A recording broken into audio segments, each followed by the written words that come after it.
Hello, welcome to a new Scene Anatomy video. You may be heard from the developer Full Bucket Music, which released amazing free synthesizers for PC and Mac last year. Today released Cure, another free synthesizer with free oscillators and a ring mod function. What makes this instrument powerful, it doesn't feature one filter, but three.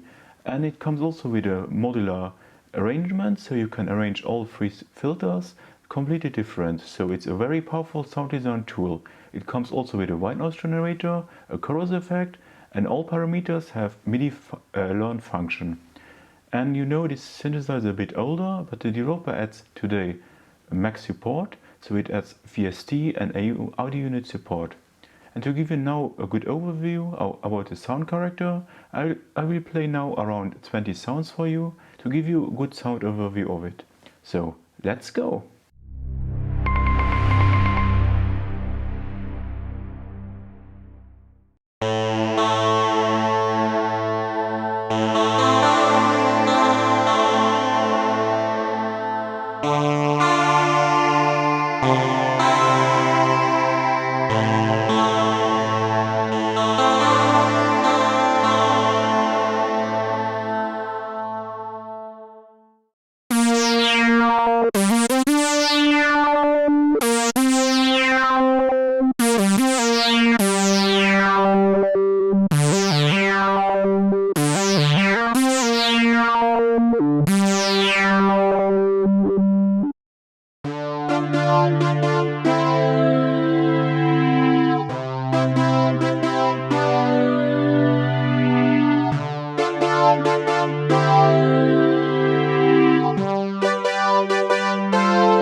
My verdict for the Q synthesizer by Full Bucket Music is positive. The sound quality is excellent and it's a very interesting sound design tool for creating FM sounds like percussive, special effects, but also it allows you to create very interesting pad sounds. The fact that it's available also for Mac now, it's for me a no-brainer and a must-have for every plugin arsenal. And please let me know what you think about the Q synthesizer and if you want to download it or not. And as usual, if you enjoyed this video, please leave a positive thumb and a subscription for more future videos. And become a Patreon to get exclusive sound content like sample libraries, presets, plugins and more. And even you can participate on exclusive giveaways where you can win plugins and much more. And big thanks for watching this video and for your continued support. And I hope to see you again very soon in one of my next videos. Bye!